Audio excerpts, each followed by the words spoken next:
السلام عليكم ورحمة الله وبركاته. حامدا ومصليا أما بعد، فأعوذ بالله من الشيطان الرجيم. اتل ما أوحي إليك من الكتاب وأقم الصلاة إن الصلاة تنهى عن الفحشاء والمنكر.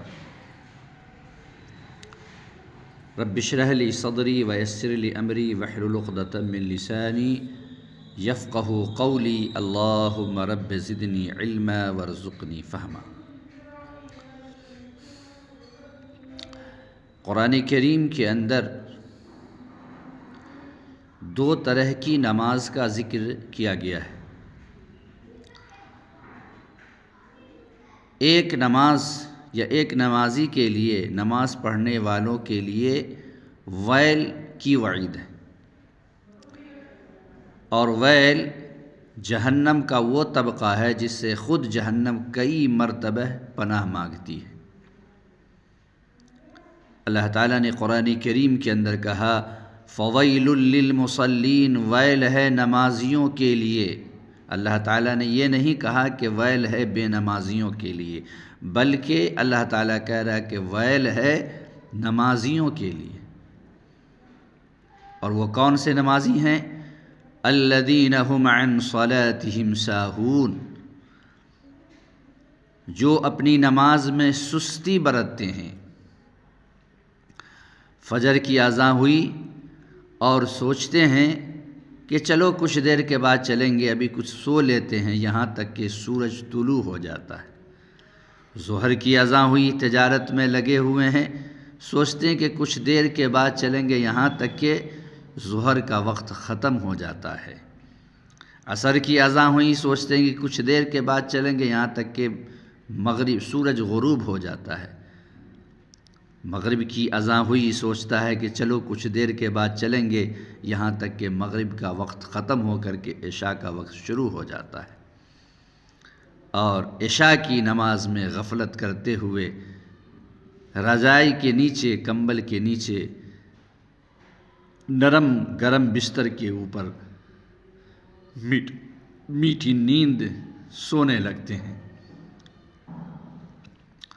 نبی اکرم صلی اللہ علیہ وسلم نے بیان فرمایا کہ عشاء کی نماز اور فجر کی نماز میں پیچھے رہنے والا شخص منافق ہے. اس حدیث کی روشنی میں اگر آج ہم اپنا محاسبہ کریں تو ہم کس زمرے میں شمار کیے جائیں گے، خود اپنا ہم احتساب کر لیں. نبی اکرم صلی اللہ علیہ وسلم نے بیان فرمایا کہ عشاء اور فجر کی نماز کی فضیلت کو لوگ جان لے تو چوتڑ کے بل چل کر کے مسجد میں آنے کی کوشش کرے. چوتڑ کے بل چلنا بہت آسان نہیں ہے، بہت مشکل ہے، ذرا چل کر کے دیکھیے. تو عشاء اور فجر کی نماز کی فضیلت اتنی ہے کہ اگر اس کی فضیلت کو لوگ جان لیں تو چوتڑ کے بل چل کر کے مسجد کی طرف جائیں گے. نبی اکرم صلی اللہ علیہ وسلم نے بیان فرمایا کہ جو شخص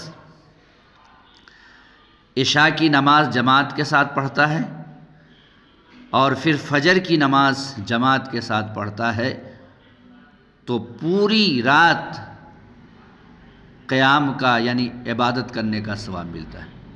ایک شخص پوری رات عبادت کرے اور ایک شخص عشاء کی نماز جماعت کے ساتھ پڑھ کر کے سو جائے اور پھر جماعت میں حاضر ہو جائے تو پوری رات عبادت کرنے کا ثواب ملتا ہے. نبی اکرم صلی اللہ علیہ وسلم نے بیان فرمایا کہ جو اندھیری کی نماز کی پابندی کرتا ہے، یعنی عشاء کی نماز کی پابندی کرتا ہے، فجر کی نماز کی پابندی کرتا ہے، تو یہ نماز نور بن کر کے کل قیامت کے دن ان کے سامنے آئے گی. نبی اکرم صلی اللہ علیہ وسلم نے بیان فرمایا کہ جو شخص فجر کی نماز پڑھ کر کے اسی جگہ بیٹھا رہے یہاں تک کہ سورج طلوع ہو جائے، اور سورج طلوع ہونے کے 13-15-20 منٹ کے بعد 2 رکعت پڑھ کر کے وہاں سے اٹھے، تو ایسی صورت میں ایک حج اور ایک عمرے کا ثواب اللہ تعالیٰ اسے عطا کرے گا. نبی اکرم صلی اللہ علیہ وسلم نے بیان فرمایا کہ فجر کی 2 رکعت سنت دنیا و ما فیہا میں تمام چیزوں سے مجھے پسندیدہ ہے، اور چیزوں کو تو اور فرض کو تو چھوڑ دیجئے، نبی اکرم صلی اللہ علیہ وسلم بیان فرما رہے ہیں کہ فجر کی 2 رکعت سنت دنیا و ما فیہا میں تمام چیزوں سے مجھے پسندیدہ ہے۔ آج امت یہ سمجھتی ہے کہ نبی اکرم صلی اللہ علیہ وسلم کی شان میں اگر گستاخی کی جائے تو روڈوں کو جام کر دینا، روڈوں کے اوپر بھیڑ لگا دینا، یہ نبی اکرم صلی اللہ علیہ وسلم سے محبت کی علامت ہے۔ میرے بھائیو، یہ نبی اکرم صلی اللہ علیہ وسلم سے محبت کی علامت نہیں ہے۔ نبی اکرم صلی اللہ علیہ وسلم سے محبت کی علامت یہ ہے کہ فجر کی نماز میں ہم حاضر ہو جائیں۔ جس طریقے سے جمعہ میں ہماری حاضری ہوتی ہے، اگر ہم فجر میں جمع ہونے لگے تب واقعی میں ہمیں نبی اکرم صلی اللہ علیہ وسلم سے محبت ہے۔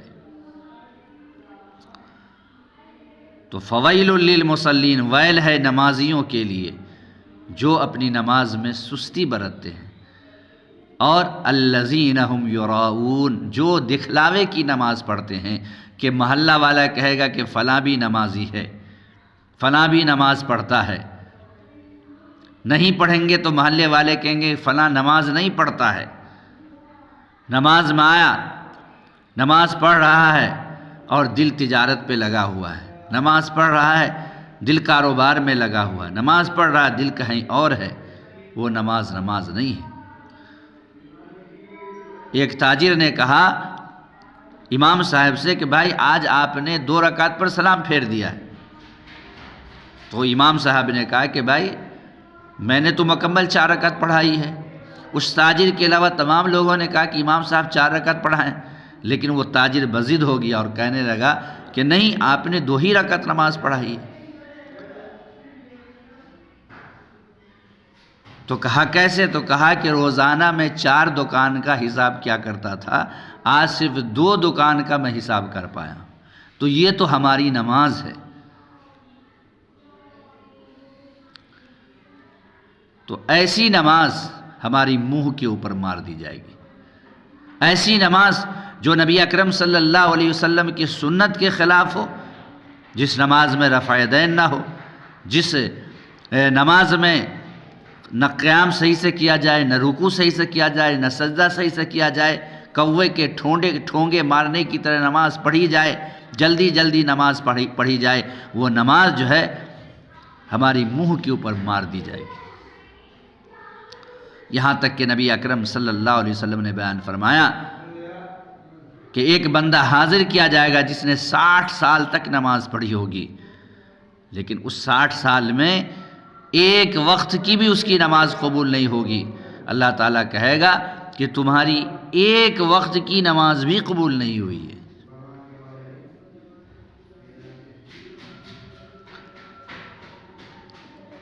تو اللہ تعالیٰ نے کیا کہا؟ ویل ہے نمازیوں کے لیے جو نماز میں سستی برتتے ہیں، الذین هم یراؤون، جو دکھلاوے کی نماز پڑھتے ہیں۔ اور آگے اللہ تعالیٰ نے دوسرے مقام پہ بیان فرمایا، اتل ما اوحی الیک من الکتاب واقم الصلاۃ ان الصلاۃ تنہی عن الفحشاء والمنکر۔ اے نبی اکرم صلی اللہ علیہ وسلم، آپ تلاوت کیجئے، وہ نبی جس کے اوپر قرآن نازل کیا گیا، وہ نبی جو ہر وقت قرآن مجید کی تلاوت کیا کرتے تھے، وہ نبی جو ہر وقت قرآن کریم کو پڑھا کیا کرتے تھے، وہ نبی جو ہر وقت قرآن کریم کا درس دیا کیا کرتے تھے، اس نبی کو اللہ تعالیٰ کہہ رہا کہ تلاوت کیجیے۔ آج ہمارے پاس واٹس ایپ ہے، کہیں سے میسج آتا فوراً دیکھتے ہیں کہ کس کا میسج ہے، کیسا میسج ہے، کس نے بھیجا ہے، لیکن یہ قرآن کیا ہے؟ یہ اللہ تعالیٰ کا میسج ہے۔ اللہ تعالیٰ نے میسج کے طور پر اس قرآن کو بھیجا ہے، لیکن ہمیں کبھی پڑھنے کی توفیق نہیں ہوتی۔ دنیا کی واحد کتاب ہے جس کے ایک حرف کے اوپر نبی اکرم صلی اللہ علیہ وسلم نے بیان فرمایا کہ اگر قرآن میں سے ایک حرف کو کوئی پڑھتا ہے تو اللہ تعالیٰ اس کے حصے میں 10 نیکی لکھتا ہے۔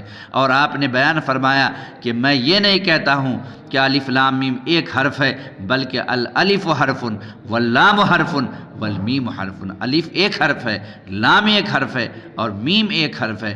اگر کوئی الف لام میم کہتا ہے تو اس کے حصے میں 30 نیکیاں لکھی جاتی ہیں۔ حافظ قرآن اور قاری قرآن کو اللہ تعالیٰ کل قیامت کے دن کہے گا کہ پڑھتا جا اور چڑھتا جا، جہاں پر تمہاری تلاوت ختم ہو جائے گی جنت میں تمہارا مسکن اور تمہارا ٹھکانہ وہیں پر ہے۔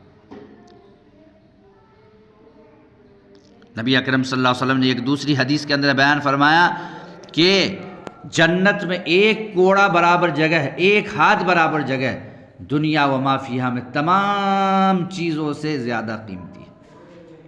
آج ہم سمجھتے ہیں کہ شہروں کے اندر ہمارے پاس زمین رہے، پٹنہ کے شہر میں، جے پور کے شہر میں، راجستھان کے شہر میں، جودھ پور کے شہر میں، دلی کے شہر میں، بمبئی کے شہر میں، مکہ کے شہر میں ہمارے پاس زمین ہو، ہمارے پاس جو ہے گھر ہو، چاہتے ہیں کہ ہمارے شہر میں پراپرٹی ہو، پلاٹ ہو،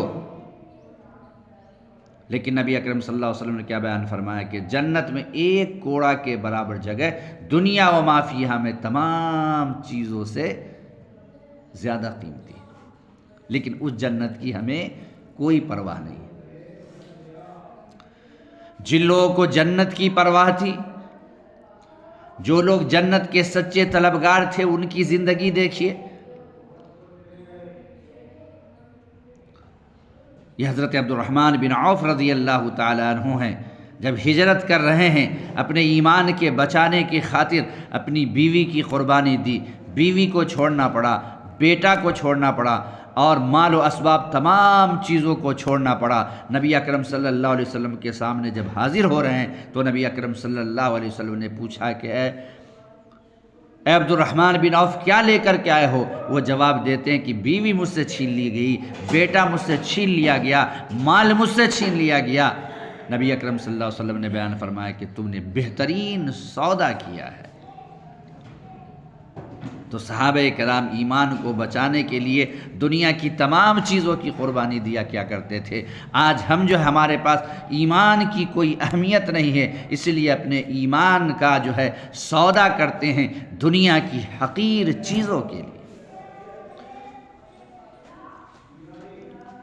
جو اٹک اٹک کر کے قرآن کریم پڑھتا ہے اسے دوہرا اجر ملے گا، اور جو بہترین انداز میں قرآن کریم کو پڑھتا ہے اللہ تبارک و تعالی مقرب فرشتوں کے ساتھ اسے جو ہے جمع کرے گا۔ آج جو ہے ریاضی کے لیے ہم 500 روپیہ دے سکتے ہیں ایک ٹیچر کو، میتھمیٹکس کے لیے، فزکس کے لیے، طبعیات کے لیے، علم کیمیا کے لیے، علم جغرافیہ کے لیے، علم سائنس کے لیے، دنیا کے تمام علوم کے لیے ہم جو ہے زیادہ سے زیادہ مہنگا ٹیچر رکھ کر کے ہم اپنے بچے کو پڑھواتے ہیں۔ لیکن اگر امام صاحب، اگر مولانا صاحب قرآن پڑھنے میں 200 روپیہ مانگ لے، 300 روپیہ مانگ لے، 400 روپیہ مانگ لے، 500 روپیہ مانگ لے، تو فوراً فتوی ملنے لگتا کہ یہ لوگ قرآن کو بیچتے ہیں، دینی علم کو یہ لوگ بیچنے والے ہیں۔ اگر آپ اپنے بچے کو ڈاکٹر بناتے ہیں، انجینئر بناتے ہیں، فلاسفر بناتے ہیں، سائنسداں بناتے ہیں، کچھ بھی بنا لیجئے، اللہ تبارک و تعالی سوال کرے گا کہ تم نے اپنے بچے کو دینی تعلیم کیوں نہیں دی۔ لیکن اگر آپ اپنے بچے کو قرآن پڑھاتے ہیں، عالم بناتے ہیں، حافظ بناتے ہیں، قاری بناتے ہیں، تو اللہ تبارک و تعالیٰ کے یہاں سوال سے بچ جائیں گے۔ لیکن آج ہم جو ہے اپنے بچے کو تمام علوم تو دلا دیں گے سوائے دینی تعلیم کے۔ تو اتل ما اوحی الیک من الکتاب، اے نبی اکرم صلی اللہ علیہ وسلم آپ تلاوت کیجئے ما اوحی الیک من الکتاب، جو وحی کی گئی آپ کے اوپر کتاب میں سے، وَأَقِمِ الصَّلَاةَ اور نماز قائم کیجیے۔ وہ نبی جن کے پاؤں کے اندر عبادت کرتے کرتے ورم آ جایا کیا کرتا تھا، اس نبی کو یہ کہا جا رہا ہے کہ نماز کو قائم کیجیے۔ ان الصلاۃ تنہی عن الفحشاء والمنکر۔ ایک نماز تو وہ تھی جس نماز کے اوپر وعید تھی، جہنم کی وعید، ویل کی وعید، اور ایک نماز وہ ہے جس کے اوپر انعام ہے، جس کے اوپر اکرام ہے، جس کے اوپر جنت کی بشارت ہے، جس کے اوپر جو ہے اجر عظیم کا وعدہ ہے، مغفرت کا وعدہ ہے۔ وہ نماز کون سی نماز ہے؟ وہ نماز ہے کہ ان الصلاۃ تنہی عن الفحشاء والمنکر، وہ نماز جو ہمیں فحش چیزوں سے روک دے، وہ نماز جو ہمیں منکر چیزوں سے روک دے۔ ایسی نماز کے لیے، ایسے نمازیوں کے لیے اللہ تبارک و تعالیٰ کا مژدہ ہے، اللہ تبارک و تعالیٰ نے خوشخبری سنائی ہے کہ تمہارے لیے جنت کی بشارت ہے۔ نبی اکرم صلی اللہ علیہ وسلم نے بیان فرمایا کہ جب بندہ وضو کرتا ہے تو اس کے تمام اعضاء کے گناہ جھڑ جاتا ہے۔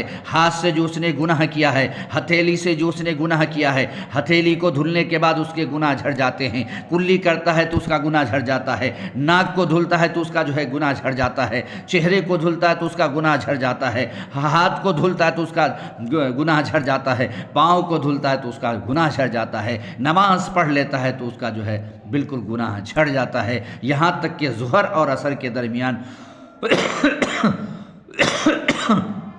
جو بندہ گناہ کرتا ہے، ظہر اور عصر کے درمیان سرزد ہونے والے گناہ ظہر اور عصر نماز پڑھنے کی وجہ سے اللہ تعالیٰ معاف کر دیتا ہے۔ پھر عصر سے مغرب تک جو گناہ ہوتا ہے، پھر جو ہے مغرب کی نماز اس گناہ کو دھل دیتی ہے، پھر عشاء کی نماز پڑھتے ہیں تو اس عشاء کی نماز جو ہے اس گناہ کو جو ہے دھل دیتی ہے، پھر فجر کی نماز پڑھتے ہیں تو عشاء کی بعد سے لے کر کے فجر تک جو گناہ ہوا ہے اس گناہ کو جو ہے وہ فجر کی نماز دھل دیتی ہے، ختم کر دیتی ہے، اور فجر سے ظہر کے درمیان ہونے والے گناہ کو جب ظہر کی نماز پڑھتے ہیں تو اللہ تبارک و تعالیٰ اس گناہ کو ختم کر دیتا ہے اس نماز پڑھنے کی وجہ سے، یہاں تک کہ بالکل پاک و شفاف ہو جاتا ہو بندہ۔ یہاں تک کہ آپ صلی اللہ علیہ وسلم نے بیان فرمایا کہ اگر کوئی شخص کسی شخص کے دروازے پر نہر جاری ہو اور اگر اس میں 5 مرتبہ نہائے تو کیا اس کے جسم کے اوپر میل کچیل باقی رہے گا؟ صحابہ کرام نے جواب دیا کہ اللہ کے نبی صلی اللہ علیہ وسلم کیسے اس کے اوپر میل کچیل باقی رہے گا؟ نبی اکرم صلی اللہ علیہ وسلم نے بیان فرمایا کہ یہی مثال 5 وقت نماز کی ہے کہ اگر 5 وقت نماز کی پابندی کرتا ہے تو اللہ تعالیٰ اس کے گناہوں کو معاف کر دے گا۔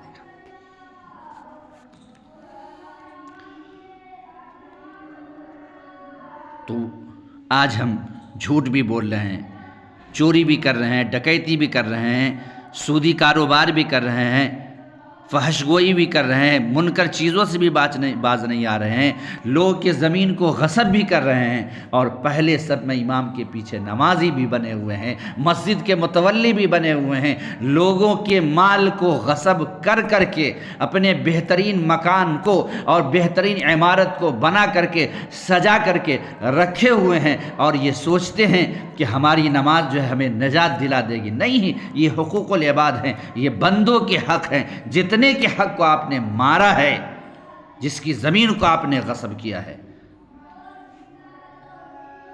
جب تک آپ لوٹائیں گے نہیں تب تک آپ کی نماز قبول نہیں ہوگی۔ حضرت ابوبکر صدیق رضی اللہ تعالی عنہ ہیں، ایک مرتبہ دودھ پی لیے، غلام نے لا کر کے دودھ دیا، پی لیے، غلام نے کہا کہ میں نے زمانے جاہلیت میں کسی شخص کا ہاتھ دیکھا تھا، ہتھیلی دیکھ کر کے بتلایا تھا کہ تمہاری قسمت میں، تمہاری زندگی میں یہ ہونے والا ہے۔ حضرت ابوبکر صدیق جو دودھ پی چکے تھے فوراً قے کر کے الٹی کر کے باہر کر دیتے ہیں، کیوں؟ اس لیے کہ جب تک جو ہے وہ دودھ میرے جسم کے اندر رہے گا تب تک میری نماز قبول نہیں ہوگی۔ آج میرا کپڑا حرام کا، جسم کے اوپر، جسم میں جو ہم جو کھا رہے ہیں، پی رہے ہیں، جو غذا سرایت کر رہی ہے وہ کیا ہے؟ وہ سب کے سب حرام کا ہے۔ جب تک حرام لقمہ ہوگا ہمارے جسم کے اندر ہماری نماز قبول نہیں ہوگی۔ اس وجہ سے ہم فحش چیزوں سے اور منکر چیزوں سے رکتے نہیں، ایک طرف نماز بھی پڑھتے ہیں صف اول میں۔ بعض جگہ تو مسجد کے متعلق میں نے سنا ہے کہ جو سودی کاروبار کرتے ہیں، سودی کاروبار کرنے والے مسجد کے متولی بنے ہوئے ہیں۔ بتلائیے اس مسجد کی کیا حالت ہوگی؟ حرام پیشے سے منسلک ہے، حرام کمائی سے منسلک ہے، لیکن اس کے باوجود مسجد کے متولی اور صدر بننے کے لیے جو ہے لڑائی کرتے ہیں۔ نماز قبول ہونے کے لیے ضروری ہے کہ آپ کے جسم کے اوپر جو لباس ہے، آپ جو چیز کھا پی رہے ہیں وہ حلال، پاک اور طیب۔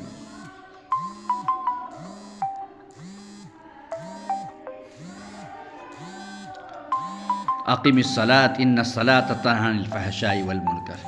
اور نماز یہ نہیں ہے صرف کہ آپ نماز پڑھ لیے بری ذمہ ہو گئے، بلکہ ایک مختلفی روایت کے اندر یہ بات موجود ہے کہ ایک نمازی شخص کی نماز سے خوش ہو کر کے اللہ تعالیٰ اسے جنت کا پروانہ سنا دے گا، جنت میں جانے کی اجازت دے دے گا، لیکن ایک طرف سے اس کی بیوی آئے گی، ایک طرف سے اس کا بیٹا آئے گا، ایک طرف سے اس کی بہن آئے گی، ایک طرف سے ان کے دیگر رشتہ دار آئیں گے، ایک طرف سے اس کی بیٹی آئے گی اور کہے گی کہ اے اللہ یہ تو دنیا کے اندر نمازی تھا، لیکن اس نے مجھے کبھی نماز پڑھنے کی تلقین نہیں کی۔ وقتی طور پر اس بندے کو روک لیا جائے گا۔ ہم اور آپ کے نبی جناب محمد الرسول اللہ صلی اللہ علیہ وسلم اس دنیا سے جاتے ہوئے، حضرت علی رضی اللہ تعالیٰ عنہ اس حدیث کے راوی ہیں، اس دنیا سے جاتے ہوئے جو آخری جملہ کہہ رہے ہیں، وہ آخری جملہ کیا تھا؟ الصلاۃ، الصلاۃ، نماز کی پابندی کرنا، نماز کی پابندی کرنا، اور جو ہے تمہارے جو ماتحت ہے اس کا خیال رکھنا۔ 17 وقت کی امامت نبی اکرم صلی اللہ علیہ وسلم کی موجودگی میں حضرت ابوبکر صدیق رضی اللہ تعالیٰ عنہ نے 17 وقت کی نماز کی امامت کرائی، لیکن جب افاقہ ہوا تو نبی اکرم صلی اللہ علیہ وسلم مسجد کی طرف دوڑتے تھے۔ نبی اکرم صلی اللہ علیہ وسلم نے ایک حدیث کے اندر بیان فرمایا، صحابہ کرام سے سوال کیا کہ اے صحابہ کی جماعت، موت کو تم کتنی دور دیکھتے ہو؟ صحابہ کا یہ جواب تھا کہ جب میں ظہر کی نماز پڑھتا ہوں عصر کی امید نہیں رکھتا، عصر کی نماز پڑھتا ہوں مغرب کی امید نہیں رکھتا، مغرب پڑھتا ہوں عشاء کی امید نہیں رکھتا، عشاء پڑھنے کے بعد فجر کی امید نہیں ہوتی ہے، فجر پڑھنے کے بعد ظہر کی امید نہیں ہوتی ہے۔ یہ صحابہ کا جواب تھا۔ آج ہم جمعہ کو آتے ہیں اور پھر سوچتے ہیں کہ دوسرے جمعہ ہی کو آئیں گے، یعنی ہمیں یہ یقین ہے کہ ایک ہفتہ تک زندہ رہیں گے۔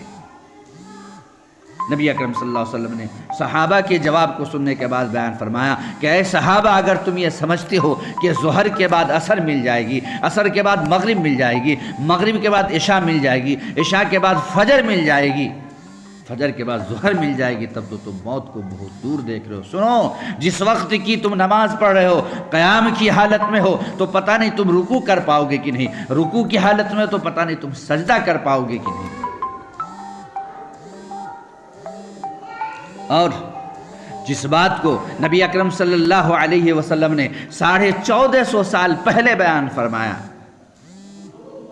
آج کے یہودیوں نے نبی اکرم صلی اللہ علیہ وسلم کی بات کو ثابت کر کے دکھلا دیا۔ میرے پاس بعض ویڈیو کلپ ہے، میں نے دیکھا بعض لوگوں کی موت قیام کی حالت میں، بعض لوگوں کی موت سجدے کی حالت میں، بعض لوگوں کی موت رکوع کی حالت میں، یہاں تک کہ میں نے فجر کی نماز کے بعد ایک عرب شیخ کو دیکھا کہ قرآن کریم کا درس دینے کے لیے تفسیر اٹھا رہے ہیں اور اسی درمیان روح پرواز کر گئی۔ ابھی آئی پلس ٹی وی سے میرے ایک ساتھی نے میرے پاس جو ہے ایک کلپ بھیجا، جس میں یہ ہے کہ سعودی عرب کے اندر ایک دلہن بن سور کر کے جاتی ہے شادی کے ہال کے اندر، اور عشاء کی نماز کا جب وقت ہوتا ہے تو وہ لڑکی کہتی ہے، وہ دلہن کہتی ہے کہ میں جو ہے نماز پڑھوں گی۔ ان کے گھر والوں نے، ان کے والدین نے، ان کے سہیلیوں نے سمجھایا کہ بھائی تم جو ہے ابھی ہزاروں روپے میک اپ میں کیوں خرچ کیے جب تم کو وقت کے اوپر نماز ہی پڑھنا تھا؟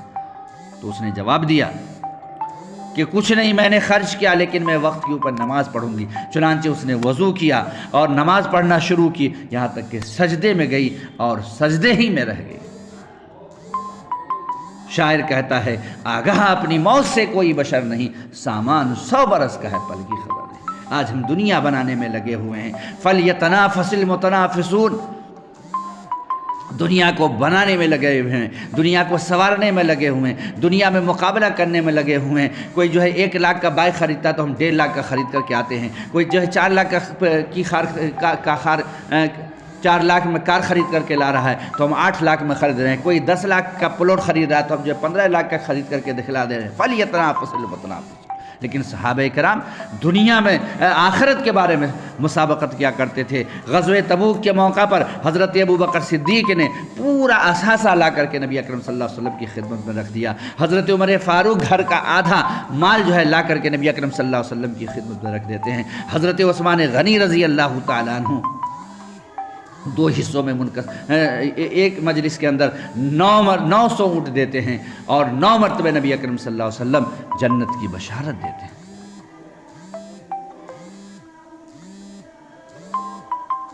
تو باتیں چل رہی تھی کہ 2 قسم کی نماز ہے، ایک نماز کے اوپر ویل ہے اور دوسری نماز کے اوپر انعام ہے۔ ایک نماز وہ ہے جو ہمیں فحش اور منکر چیزوں سے روک دیتی ہے۔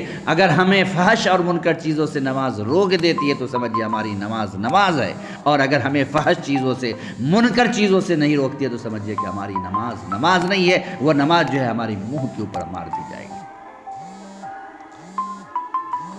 بس اتنی پر اپنی باتوں کو ختم کرتے ہوئے اللہ تعالیٰ سے ہم دعا کرتے ہیں کہ الہ العالمین تو ہمیں نماز کی محافظت کرنے کی توفیق عطا فرما۔